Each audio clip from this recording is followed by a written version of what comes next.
nuevamente nos encontramos para seguir con nuestro tema y esta vez vamos a hablar de lo que es la nutrigenética, ¿sí? Es un tema muy importante y que nos va a ayudar bastante a poder saber cómo llevar una dieta balanceada, ¿sí? Muchas veces nos han dicho que tenemos que llevar una dieta balanceada. Yo escuché tantas veces, pero no sabía cómo hacerlo o cómo balancear mi alimentación. Y gracias a la nutrigenética y gracias a Dios sobre todo, he podido encontrar esta respuesta a mis preguntas y soluciones a muchos problemas de muchas personas. Muy bien, entonces vamos a desarrollar nuestro tema sobre nutrigenética en esta tarde. Bueno, el ADN, vamos a hablar un poquito de lo que es el ADN para los que no escucharon el tema anterior, ¿sí? Es una molécula que contiene la información genética que una persona ha heredado de sus padres, abuelos y antepasados y lo que heredarán a sus hijos y nietos y sirve para el desarrollo y funcionamiento de todos los organismos vivos. Es comparado con una receta, con un plano o con un código, ¿sí? Eso es lo que viene siendo el ADN. Es importantísimo que conozcamos que el ADN, ¿sí?, está formado por dos columnas, ¿sí?, que son como puentes, y estas columnas están formadas por moléculas de fosfato y azúcar, ¿sí? Se van intercalando, fosfato, azúcar, y así a lo largo de las dos columnas van intercalándose fosfato y azúcar. Ahora, los puentes que nosotros podemos ver allí que vendrían a ser como las escaleras, ¿sí? Vienen a ser las bases nitrogenadas. Entonces, los tres elementos sustanciales del ADN son los fosfatos, el azúcar y los nitrógenos o bases nitrogenadas, ¿sí? Esto es muy importante que nosotros podamos recordar los tres elementos del ADN para que podamos entender dentro de un rato en qué va a consistir nuestra alimentación. Muy bien. El ser humano tiene aproximadamente 30.000 genes, ¿sí? Para estudiar un solo gen necesitamos por lo menos un año. O sea que ¿cuándo los terminaríamos de estudiar? En la eternidad, ¿no? Ahí le preguntaremos a nuestro Dios todo con respecto a los demás genes. Este ADN fue descubierta en el año 1953 por James Watson y Francis Crick, pero en ese entonces solo se conocía su nombre, ácido desoxirribonucleico, mas no se conocía todavía su función. En el año 1984 se comienza el estudio del genoma humano. Legalmente se empezó en el año 1990 con un lapso a terminar de 15 años, pero gracias a la biotecnología, a la biogenética, este estudio del proyecto del genoma humano se terminó 2 años antes, ¿sí? Entonces, en el año 2000, ya el presidente Bill Clinton y el ex primer ministro Tony Blair dieron a conocer el primer borrador, ¿sí?, sobre el estudio del genoma humano.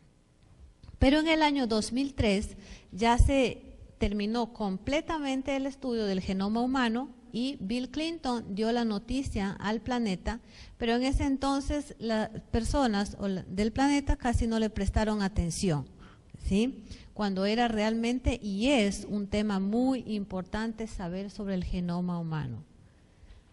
Muy bien, allí en ese estudio del genoma humano llegamos a conocer todas las enfermedades, como un mapa, ¿sí?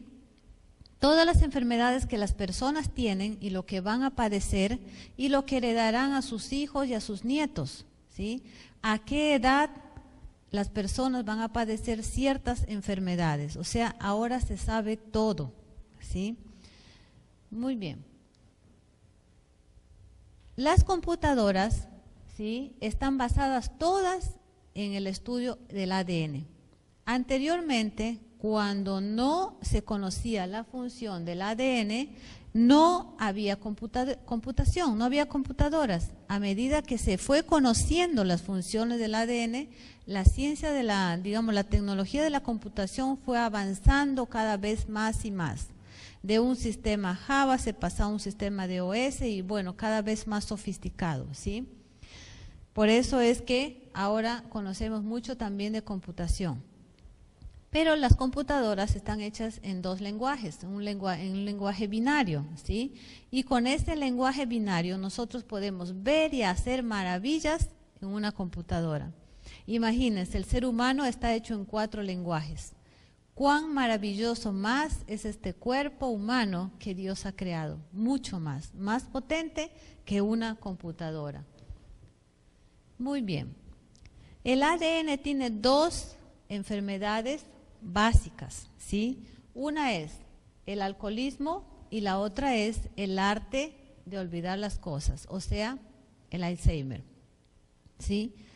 Cuando nosotros alimentamos correctamente nuestro ADN, él tiene la capacidad de poder regenerar nuevos genes para poder curarnos, sanarnos de nuestras enfermedades, ¿sí? Por lo tanto, cuando nosotros no conocemos las funciones del ADN, no vamos a saber que el ADN tiene estas 2 enfermedades básicas que son el alcoholismo y el arte de olvidar las cosas. Y muchos de nosotros lo padecemos, ¿sí? Desde pequeños siempre nos olvidamos, a veces el encomendado que la mamá o el papá nos hace, y de jóvenes también nos olvidamos dónde dejamos las llaves, siempre nos estamos olvidando de cosas. Muy bien.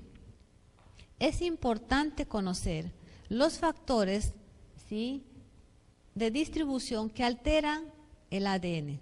O sea, ¿cuáles son los factores que alteran nuestro ADN? Podemos ver en esta figura que el 54% afecta la alimentación, ¿sí? Un 20% está afectado por el medio donde yo vivo. Un 16% está dado por la herencia y solo un 10% por los servicios médicos. En conclusión, lo que más afecta a nuestro ADN entonces es la alimentación. La forma en que nosotros nos alimentamos está formado por un 54%. Muy bien. ¿Por qué es importante que sepamos los factores que alteran la alimentación? Que afectan nuestro ADN. Porque es importante que conozcamos cuáles son los componentes del ADN para saber cómo los vamos a distribuir en nuestra alimentación. Ya habíamos dicho que los fosfatos son estos, ¿sí?, de color verde, que en nutrición se llaman reguladores de función. Los azúcares, que son los energéticos, que en nutrición se llaman, energéticos. Las bases nitrogenadas, que en nutrición se llaman constructores. Muy bien, ahora sabemos ya cuáles son los elementos del ADN. Pero necesitamos saber cómo nosotros vamos a llevar una dieta balanceada, cómo vamos a encontrar un equilibrio para llevar este balance en nuestra alimentación, ¿sí? El 50%, el 50% debe estar formado por fosfatos, ¿sí?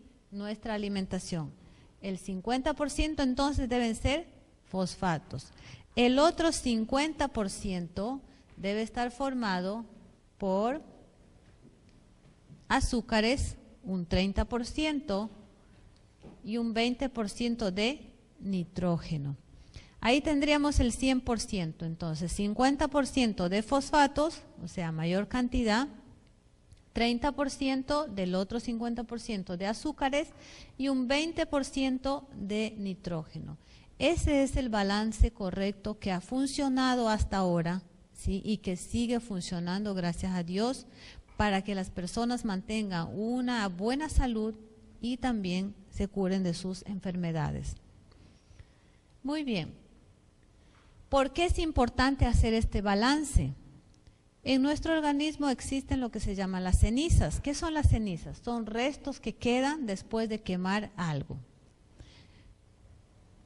Entonces, cuando hay cenizas es necesario expulsarlas, ¿sí? Los fosfatos no forman cenizas en su metabolismo. Por lo tanto, como no forman cenizas, el cuerpo no necesita combustión para metabolizarlos. Pero los azúcares y nitrógenos sí forman cenizas, entonces usan de la combustión del organismo para su metabolismo, ¿sí? Pero no por eso nosotros vamos a dejar de consumir azúcares y nitrógenos. Tenemos que consumirlos, claro que sí, pero en un balance como les acabo de mostrar, ¿sí? Si nosotros no eliminamos las cenizas de nuestro organismo, ellos con el tiempo nos van a formar lo que se llaman los tumores.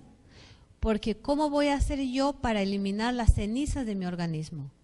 La única forma es mediante los fosfatos.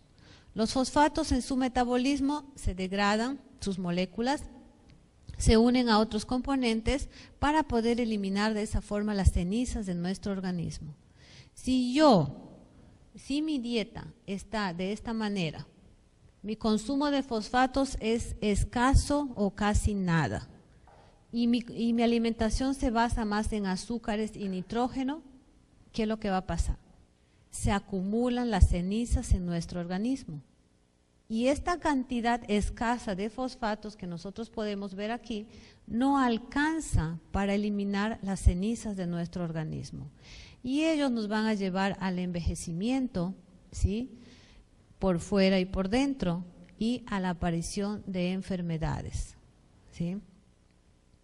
Envejecemos más rápido por dentro que por fuera. El organismo primero envejece y después aparecen las enfermedades. Muy bien. Entonces, ¿cuáles constituirían entonces los fosfatos? Dentro del grupo de los fosfatos tenemos las frutas, el agua y las verduras o vegetales, ¿sí? Esos son los que nosotros conocemos como fosfatos y que es importantísimo en nuestra alimentación y constituyen el mayor porcentaje de nuestra dieta. Muy bien. ¿Cuáles son los azúcares? Los azúcares son los cereales, los tubérculos. Dentro de los cereales, no estamos hablando de los cereales que compramos en caja en los supermercados, ¿sí? Estamos hablando de los cereales naturales. Por ejemplo, el arroz, el trigo, el maíz, la quinoa, el amaranto, ¿sí?, la cebada, el centeno, todos esos son cereales que son ricos en azúcares verdaderos. Y los tubérculos que conocemos como la yuca, el camote, la papa, la jícama, ¿sí?, esos son los tubérculos y están dentro del grupo de los azúcares. Muy bien. Y el otro grupo serían los nitrógenos. ¿Y quiénes están dentro de este grupo? Tenemos las menestras secas como las lentejas, los garbanzos, las alberjas, las oleaginosas como las almendras, pecanas, nueces, muchas más, la carne, el huevo, la leche, todos estos están dentro de este grupo, ¿sí?, que también son importantes en nuestra alimentación, pero en menor porcentaje que los azúcares y que los fosfatos. Muy bien. No hay una dieta para todos por igual. Muchas veces tenemos la costumbre de que cuando algo nos hace bien a nosotros, lo pasamos a otras personas, ¿sí?, sobre todo las mujeres. Le decimos, esta dieta me cayó muy bien a mí y se la paso a mi amiga o a mi hermana, ¿sí? Pero no hay una dieta para todos por igual. El metabolismo de cada uno de nosotros es diferente, ¿sí? Los análisis clínicos normalmente no te miden el metabolismo, no muestran el metabolismo de tu organismo. Lo único que hacen es le dan al médico un índice de cómo está más o menos funcionando tu organismo. La forma más sencilla de medir tu metabolismo es mediante una cintita tan barata, ¿sí?, y sencilla, que es la cinta de medir el pH. ¿Sí? En esta cintita vienen los colores y dentro de esos colores están los números. Entonces yo voy mirando cuál es el pH que me está dando ese momento. El pH se mide diariamente. 2 o 3 veces por día, ¿sí? Siempre 4 horas después de haber comido, ¿sí? Y así yo voy a ir controlando mi alimentación. Mi pH óptimo en la orina es de 7. Tiene que darme un color que corresponde al número 7. El pH óptimo en la boca es 8, ¿sí? El pH menos de 7 es ácido y más de 7 es alcalino. Pero el pH menos de 7 también es corrosivo, ¿sí? Es como si nosotros estuviéramos tomando ácido muriático o algo así, o sea, nuestra sangre está de esa forma, ácida, ¿sí? Que va corroyendo las células y los órganos internos. Cuando el pH es mayor de 7, también es corrosivo, porque el cloro tiene un pH alcalino, ¿sí? Y por lo tanto también es corrosivo. Si yo ingiero cloro o lavandina o lejía, como se llama, me va a corroer mis órganos por dentro. Y si mi pH es alcalino y se parece a está más de 7, se parece al cloro, entonces mis órganos y mis células también van a estar sufriendo daños por ese pH muy alcalino. O sea, ni ácido ni alcalino es lo correcto, sino mantener un pH neutro, un pH 7. ¿Y cómo vamos a mantener ese pH? Como ya les dijimos, ¿sí? Tratando de poner en la balanza el 50% de cada lado, ¿sí? Vamos a ver. De este lado vamos a poner los fosfatos, ¿sí? Deben ser un 50%. Del otro lado vamos a poner los azúcares y los nitrógenos. O sea, el grupo A de los fosfatos, el grupo B de los azúcares y el grupo C de los nitrógenos. Ese es el balance que debemos llevar en nuestra alimentación, ¿sí? Para mantener un pH neutro que está entre 7,35 y 7,45. No debo irme ni a la izquierda ni a la derecha, ¿sí? Porque los dos son corrosivos. Entonces, debemos tratar de mantener un pH siempre neutro para estar saludables. Muy bien. Es importante que sepamos también ¿qué es el alcoholismo? Habíamos dicho que era una de las enfermedades básicas del ADN, ¿sí? Si nosotros no mantenemos un pH neutro o hacemos una mala mezcla en nuestra alimentación, vamos a ir a lo que se conoce como lo que es el alcoholismo, pero sin beber alcohol, sin beber licor, ¿sí? Una de las formas, ¿cómo lo conseguimos? Es cuando hacemos una mezcla, por ejemplo, de arroz más manzana, ¿sí? O comemos nuestro arroz y enseguida un postre de manzana o una fruta, estamos obteniendo un 18% de alcohol en nuestro organismo, con esa mala combinación. También, si yo mezclo arroz y banana, un 43% de alcohol.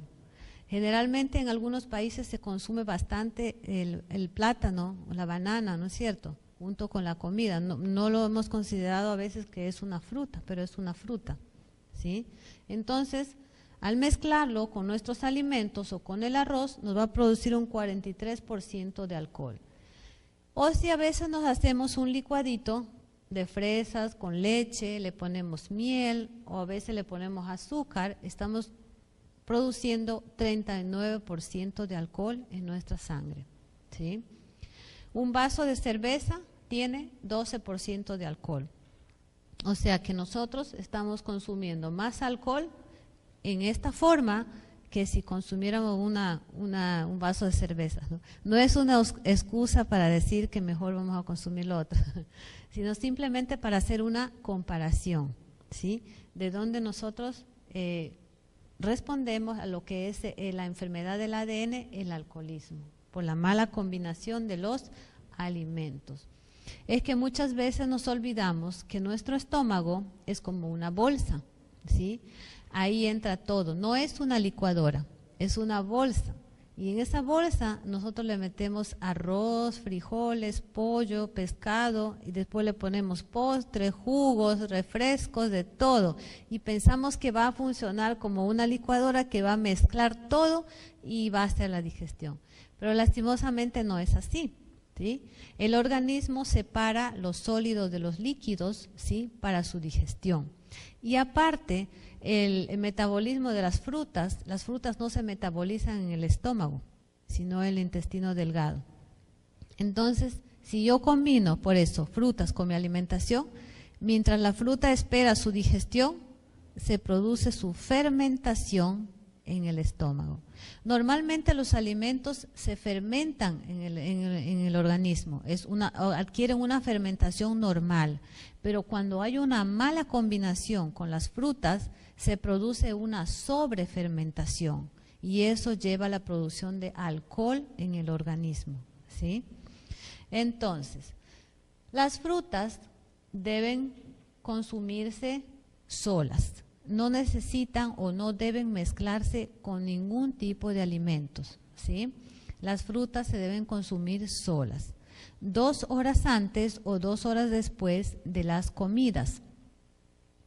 Siempre teniendo en cuenta también que las frutas ácidas no se deben mezclar con las dulces, ¿sí? Las frutas ácidas se deben comer con las frutas ácidas y las dulces con las dulces, porque si mezclo frutas dulces con ácidas también se produce una fermentación inadecuada, ¿sí? Muy bien. El trabajo de ustedes va a ser averiguar cuáles son las frutas dulces y cuáles son las ácidas y las semiácidas, ¿sí? Para que sepan cómo deben combinarlas. Otra cosa más, el melón y la sandía se deben comer solos, ¿sí? Porque son aerófagos, o sea, producen gases, no se deben mezclar con ningún tipo de otra fruta. El melón o la sandía se deben comer solos. Si nosotros hacemos esa mala combinación en nuestra alimentación, vamos a terminar sufriendo de un síndrome que se llama el síndrome de ENA, ¿sí? ¿Qué es el síndrome de ENA? Es una esteatosis hepática no asociada al consumo de alcohol. El hígado se vuelve primero graso, después va al síndrome de ENA y por último, su última etapa es la cirrosis hepática, ¿sí? Entonces, muchos sufrimos de esta enfermedad o sufren de esta enfermedad debido a esa mala combinación en la alimentación, sufriendo una esteatosis hepática que no está asociada al consumo de alcohol. Muy bien. Este síndrome de ENA produce 2.500 enfermedades en el ADN, ¿sí? Y hasta hace unos cuantos años atrás, de cada 100 personas en el planeta, 85 son alcohólicas. O sea que ahora ya debemos haber llegado a más del 90-95% debido a esta mala combinación en los alimentos o con los alimentos, ¿sí? Muy bien. Algunas de las enfermedades producidas por este síndrome de ENA son la gastritis, los gases, la ceguera, las canas, artritis, artrosis. Hay una lista larguísima, ¿sí? Algunas personas me han sabido decir, hermana, yo no sufro de ningún dolor, de ninguna enfermedad, ¿sí? Eso es lo que muchas veces pensamos. Pero si sufrimos de gastritis, que a veces no lo consideramos como una enfermedad, o sufrimos de gases, tenemos canas, ¿sí? Ya estamos con este síndrome de ENA. O sea, ya estamos con nuestras dolencias y nuestras enfermedades que aparentemente todavía no se han manifestado de lleno, ¿sí? Muy bien. En la Biblia nosotros encontramos a Isaac, uno de los patriarcas, que él cosechó lo que había sembrado, ¿sí? En la Biblia nos habla que él se volvió ciego. ¿Y cuál era la alimentación de Isaac que decía? Él cuando le dijo a su hijo Esaú que le trajera su guiso de cordero, dice que él comió su guiso de cordero y se tomó también su vaso de jugo de uvas, ¿sí? O sea, él acostumbraba a combinar la fruta con los alimentos y terminó ciego, ¿sí? Y una de las enfermedades de este síndrome es la ceguera, ¿sí? Muy bien. Entonces, el ADN solo reconoce código genético. Todos los productos o las sustancias que tienen código genético son reconocidas por el ADN. ¿Quiénes tienen código genético, habíamos dicho? Las plantas, los animales y el hombre. Los productos químicos no tienen código genético, ¿sí? Por lo tanto, no son reconocidas por el ADN, ¿sí? Los productos sintéticos o químicos no tienen. Cuantos más productos sintéticos entren en el organismo, más trabaja el ADN. El ADN tiene su gen guardián, el gen guardián del genoma, que es el P53, ¿sí? Es el gen que está guardando el ADN ante cualquier sustancia o virus o bacteria que entre al organismo para hacer daño. Es como cuando ustedes tienen un perrito en la casa y lo ponen en la parte de afuera, lo amarran afuera y cada vez que viene una persona extraña, el perrito ¿qué hace? Ladra para avisarnos que hay alguien extraño que está viniendo. Pero cuando el perrito se enferma o se muere, ya no hay quien nos avise. Lo mismo pasa con el ADN.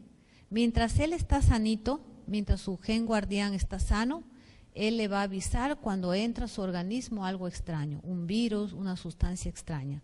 Pero cuando ese gen guardián, el P53, se enferma, ya no nos avisa, no le avisa al ADN cuando algo extraño entra al organismo. Por eso es que muchas personas hemos visto que dicen que jamás se enferman. ¿No es cierto? Ustedes han visto personas que nunca se enferman o nunca se enfermaron y de repente un día fallecen. Y ustedes dicen, pero ¿cómo? Si estaba lleno de vida.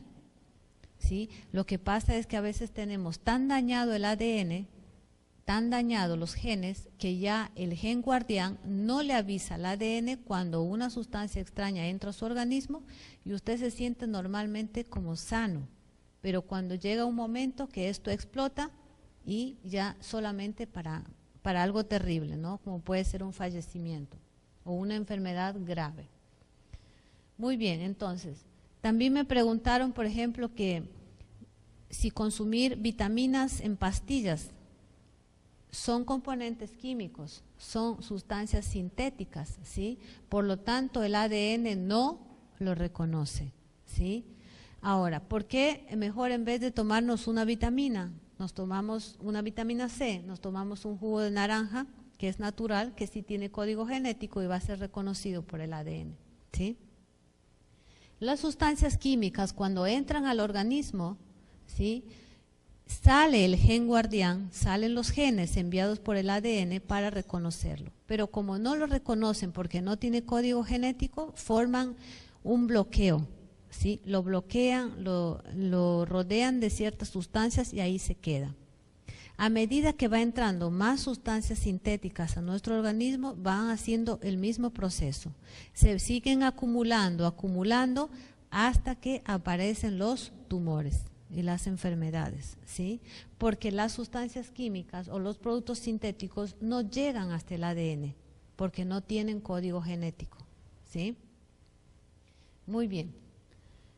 Entonces, en esta tarde yo quería compartir con ustedes también una dieta sugerente, ¿sí? Una dieta balanceada, una dieta sugerente para las personas que gozan de buena salud, ¿sí? Y la dieta sugerente es que 2 horas antes del desayuno, las mujeres debemos consumir medio litro de agua, o sea, 16 onzas, ¿sí? Y los varones, 1 litro.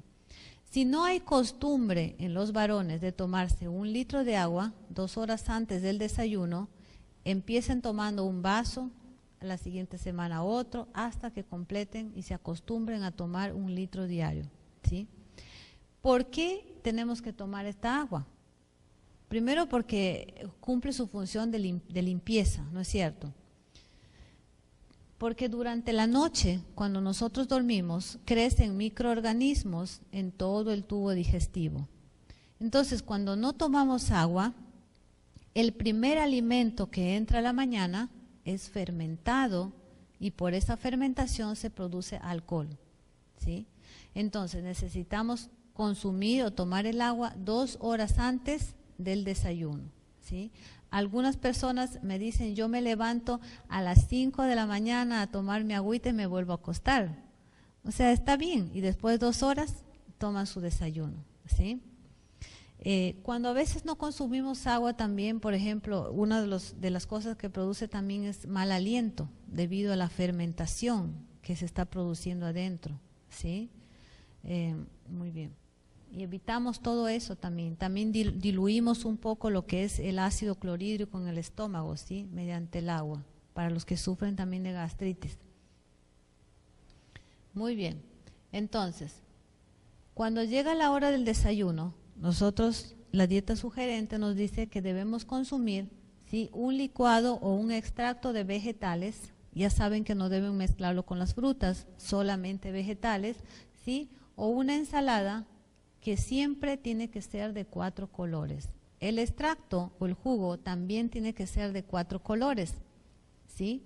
Los colores cumplen una función importantísima en el organismo. La sangre tiene 4 colores, hay células que se alimentan de esos colores y por lo tanto es importante que nuestros vegetales sean de 4 colores o más. Si tiene más colores, mucho mejor, pero como mínimo debe tener 4 colores, ¿sí?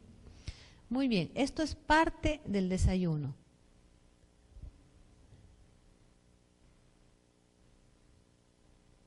¿Quiere sacarle foto a la hermana? Vamos a esperar que le saque foto. Cuando nosotros no consumimos, por ejemplo, vegetales rojos, ¿sí?, podemos llegar a padecer de un síndrome mielodisplásico, ¿sí?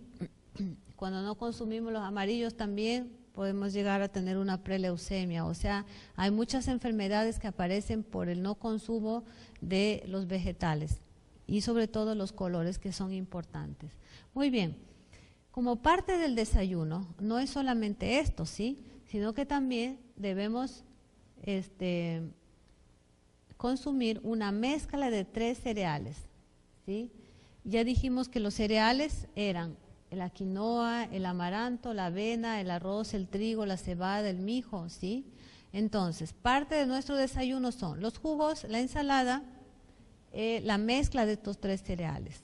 Alguien me preguntó y me dijo si yo podía consumir avena solamente. Un cereal solo es pobre, no llega hasta el ADN, ¿sí? No cumple la función del metabolismo para llegar hasta el ADN. Entonces necesitamos la mezcla de 3 cereales, ¿sí? No se trata tampoco, alguien me preguntó si podía comer avena a la mañana, arroz al mediodía y el otro cereal a la tarde. No, son los 3 cereales juntos, ¿sí? Muy bien.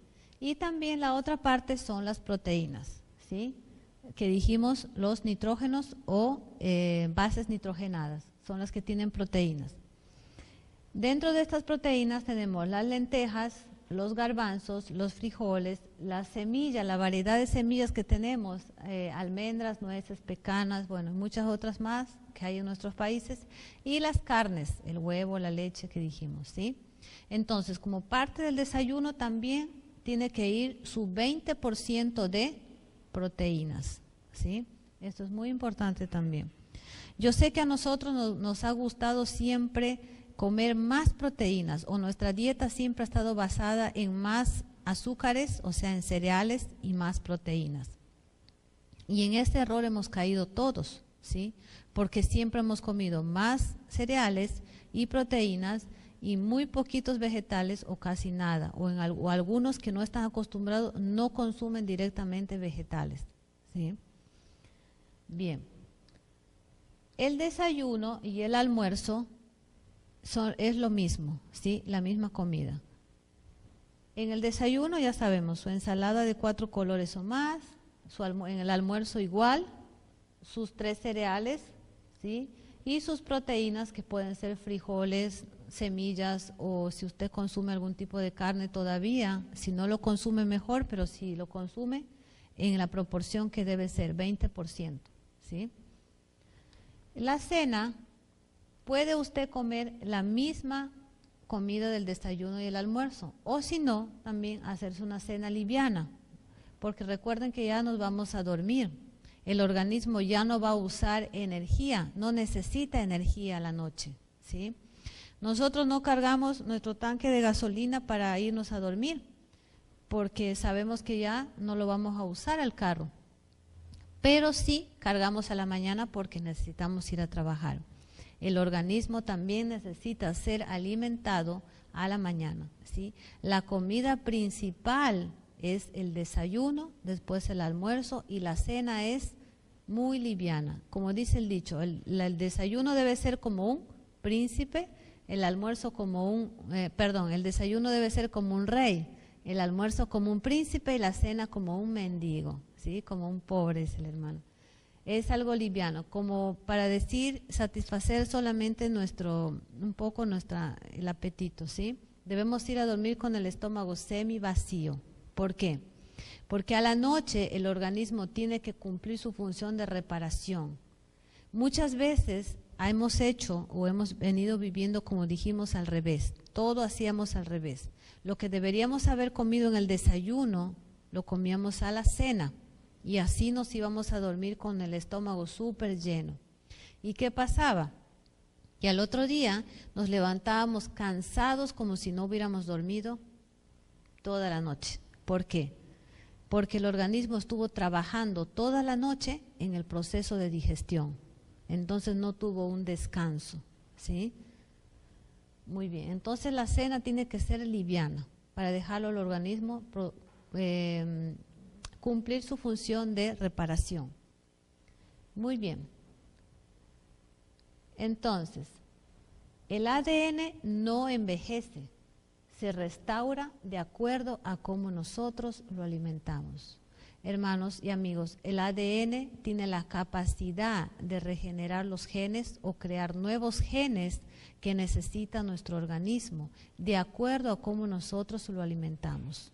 Si el ADN está alimentado correctamente, él tiene esa capacidad. Por eso es que las personas se han curado.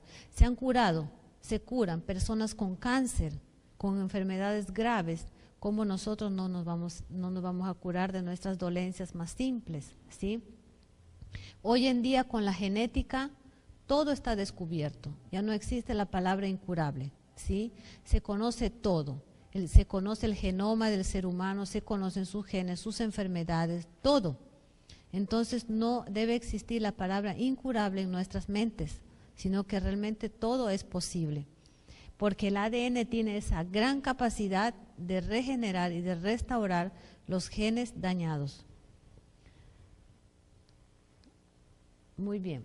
La señora Elena G. de White, en el libro Mente, Carácter y Personalidad, en el tomo 2, en la página 383, nos dice: mantener el cuerpo en condición de buena salud para que desarrolle su fuerza debe ser el primer estudio de nuestra vida.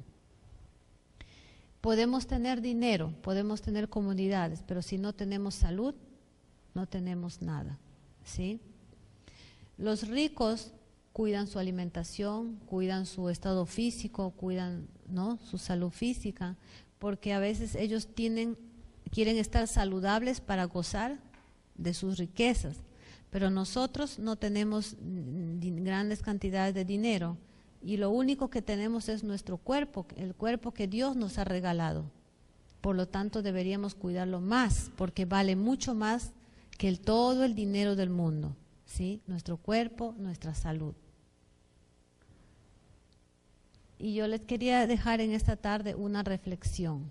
No es una pregunta para que ustedes me la contesten, sino para que ustedes se contesten a ustedes mismos y los ayude a pensar en cómo están ustedes llevando su salud, su vida, su estilo de vida, ¿sí? Y va y dice: ¿mantiene usted una buena salud? Es una pregunta para cada uno de nosotros, que podamos meditar en esto y podamos responderle a Dios sobre todo, ¿sí?, con un cuerpo sano y una mente sana, llevando un buen estilo de vida.